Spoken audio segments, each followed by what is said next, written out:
పరమ పవిత్రమైన స్కాంద పురాణం ప్రస్తుతం ప్రపంచంలో ఉన్న హిందువులందరికీ అంకితం చెయ్యాలి.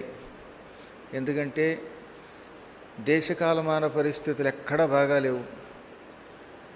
బంగ్లాదేశ్లో జరుగుతున్నటువంటి భయంకరమైన హింసను చూస్తూ ఉంటే వణుకొస్తున్నది.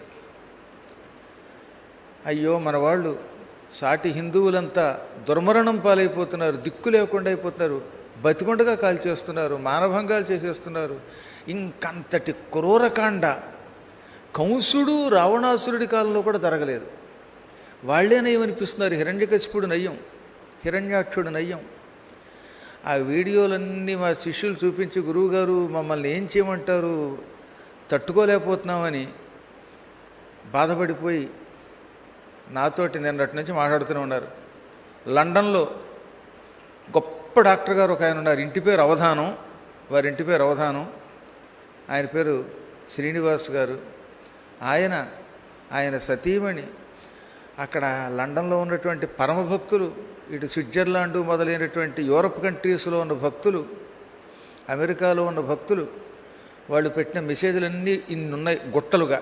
మమ్మల్ని ఏం చేయమంటారు, ఇంతంత చదువుకుని వైద్య వృత్తిలో ఉండి ఈ అత్యాచారాలు, ఈ భయంకరమైన కాండలు చూడలేకపోతున్నాం, మాకు ఏదన్నా మార్గం చూపించండి, వాళ్ళని ఎలా రక్షించాలని వాళ్ళు అలో లక్షణాన్ని ఏడుస్తుంటే, సరే ప్రస్తుతానికి నారాయణ కవచం పారాయణ చేయండి నాయన అన్నాను.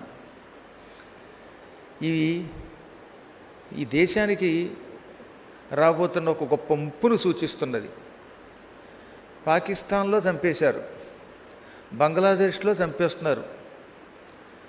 పద్మాకర్ గారు చెప్పిన దాంట్లో అతిశయోక్తి ఏమైనా ఉంటే ఇంటికి వెళ్ళాక ఒక్కసారి మొత్తం వీడియోలన్నీ పెట్టుకు చూడండి, మొత్తం టీవీలన్నీ చూడండి. ఒక టీవీ కాదు, మనకంటే విదేశాల టీవీలు బాగా చూపిస్తాయి. మన దేశంలో టీవీలు సెక్యులర్ టీవీలు కొంత చూపించవు, కొంతవరకే చూపిస్తాయి.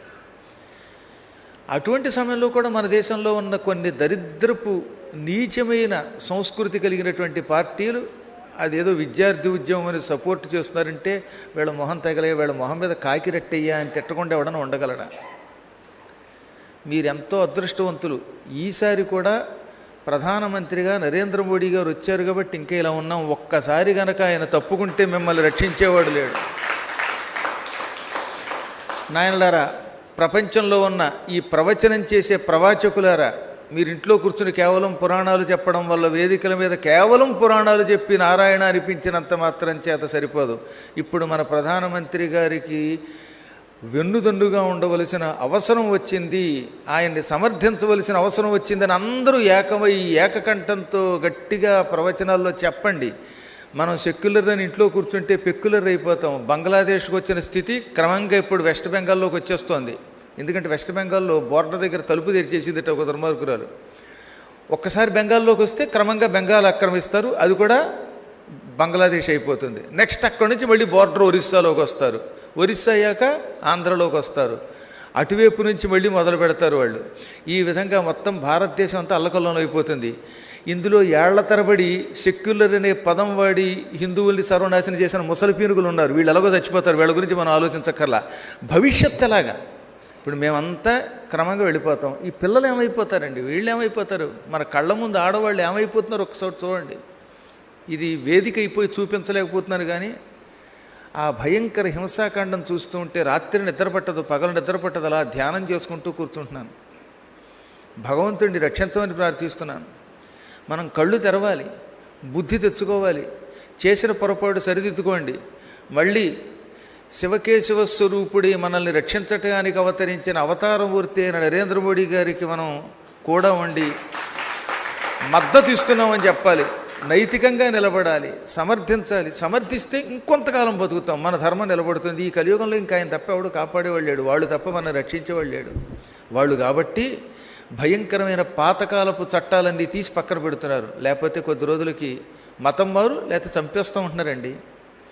మీకెవరికైనా అనుమానం ఉంటే ఉపన్యాసం అయిన తర్వాత మీ వాట్సాప్ని ఇవ్వనండి, అందులో మొత్తం ఈ వీడియోలన్నీ పెట్టిస్తాను. మీకు ఇంకా కూడా మారకపోతే ఇంక మిమ్మల్ని ఎవరు మార్చలేరు. కానీ ధర్మాన్ని గనక ఉపేక్షిస్తూ ఉంటే ధర్మాన్ని రక్షించడానికి పరమాత్మ ఎలాగొస్తాడు అన్నాడు. కంసుడి హింస నుంచి రక్షించడానికి కృష్ణుడు వచ్చాడు. రావణుడి యొక్క హింస నుంచి ఋషులను స్త్రీలను రక్షించడానికి రాముడు వచ్చాడు.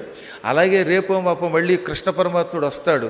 కానీ ఈలోపు మీరు గనక దీనికి సరి అయినటువంటి చర్య తీసుకుని మీ ధర్మాన్ని మీరు కాపాడకపోతే, మీరు మన ధర్మాన్ని ప్రచారం చేయకపోతే, మన ప్రధానమంత్రి వెంట ఉండకపోతే మీరు అధర్మం పాలై నశించిపోతారు. సారపు ధర్మమున్ విమల సత్యము పాపము చేత బొంకుచే భారము వందలేక చెడబారినదైన వ్యవస్థ దక్షులెవ్వారలుపేక్ష చేసిరది వారల చేటుకు గాని ధర్మ నిస్తారకమయ్యు సత్య శుభదాయకమయ్యును దైవముండెడన్.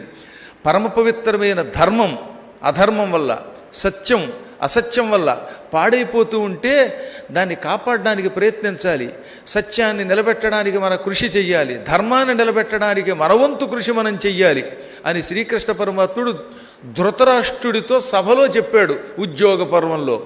ఓరి ముసలాడా, గుడ్డాడా, నీ ఎదురుగుండా అధర్మం జరుగుతుంటే కళ్ళు మూసుకుని నాకెందుకని ఊరుకుంటున్నావు?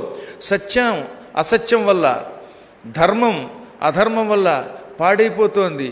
నువ్వు కళ్ళు తెరవాలి. నువ్వు పుట్టుకతో గుడ్డివాడివి కానీ బుర్రనవాడివే కదా. నీ కొడుకులు చేస్తున్న ఈ అధర్మం నుంచి పాండవుల్ని ధర్మాన్ని రక్షించు. రక్షించకపోతే నువ్వు నాశనం అయిపోతావు. నువ్వు సామర్థ్యం కలిగి ఉండి కూడా నోరిప్పకపోతే ఇప్పుడైనా ఆ అధర్మం అసత్యం నిన్ను నీ వంశాన్ని కోకటి వేళ్లతో పెకలించి అవతల పారేస్తుంది. కానీ సత్య నిస్తారకమయ్యు సత్యాన్ని దాటించడానికి, తరింపచేయడానికి, సత్యం నిలబెట్టడానికి, ధర్మాన్ని నిలబెట్టడానికి దేవుడున్నాడు. ఆయన ఎలాగొస్తాడు? నువ్వు నిలబెట్టకపోతే దేవుడు వచ్చి ఈ సత్యాన్ని ధర్మాన్ని నిలబెడతాడు. కానీ ఈలోపు నువ్వు చేసిన పాపం వల్ల నువ్వు నాశనం అయిపోతావు అన్నాడు ఆయన. అదే జరుగుతోంది వాళ్ళ. ఒక దరిద్రపు పార్టీ ధృతరాష్ట్రుడిలాగా కళ్ళు మూసు కూర్చుని వాళ్ళని సమర్థిస్తున్నది. మనకి సిగ్గులేక 99 మార్కులు ఇచ్చాం 544కి.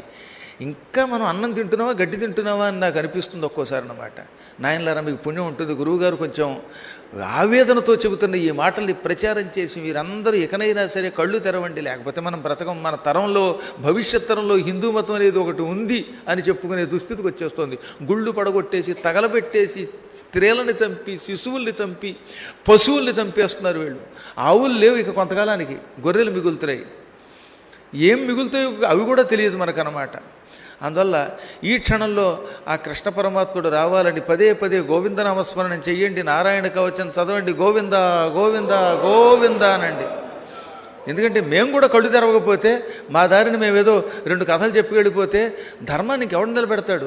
ఆనాడు విశ్వామిత్రుడు అలాగే చేశాడు. రాముడిని తీసుకొచ్చాడు.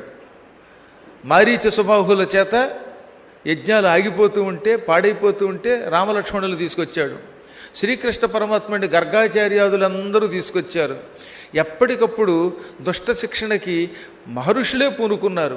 విద్యారణ్యస్వామి గనక పూనుకొని హరిహరరాయల్ని, బుక్కరాయల్ని ఆనాడు నిలబెట్టకపోతే ఇవాళ ఆ తురకాళ్ళ చేతిలో మనం సర్వనాశనం అయిపోయేవాళ్ళం. ఆ సమయంలో భయంకరంగా హిందువుల్ని చంపేస్తూ ఉంటే హరిహరరాయల్ని, బుక్కరాయల్ని నిలబెట్టి విద్యారణ్యస్వామి వారు అపూర్వ రీతిలో విజయనగర సామ్రాజ్య స్థాపన చేయించి ధర్మాన్ని నిలబెట్టాడు ఆయన.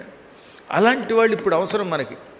అంతేగాని ఇంట్లో కూర్చొని రోజు 2 నిమిషాల సేపు నాయనలారా అందరం ఒకటే, అన్ని మతాలు ఒకటే అని చెప్పేటటువంటి వాళ్ళు ఇప్పుడు అవసరం లేదు మనకి. శ్రీకృష్ణుడిలాగా ధర్మ సంస్థాపన చేయించేటటువంటి వాళ్ళు అవసరం. ధైర్యం చెప్పేవాళ్ళు అవసరం. మహా అయితే ఎలాగూ ఇవాళకైతే రేపైనా చచ్చిపోతాం. ఆ చచ్చేదేదో ధర్మం కోసం చద్దాం, ధర్మాన్ని నిలబెట్టడం కోసం చద్దాం. మనం చేసే పని ఉంది, ఒక మహాత్ముడిని సమర్థిద్దాం. ఆయన కాపాడుతాడు మనని. ఆయన ఉంటేనే ఇప్పుడున్న అరాజకాలు తగ్గుతాయి. ఆయన ఉంటేనే ప్రపంచంలో శాంతి. ఆయన లేకపోతే శాంతి లేదు, అశాంతి. ఆయన్ని ఎంతకాలమైనా మీరే కాపాడుకోండి. ఆ తర్వాత ఆయన అనుయాయుల్ని కాపాడండి. కాపాడుతాం అనుకుంటే గట్టిగా గోవిందానండి, ఇంకోసారి గోవిందానండి, ఇంకొకసారి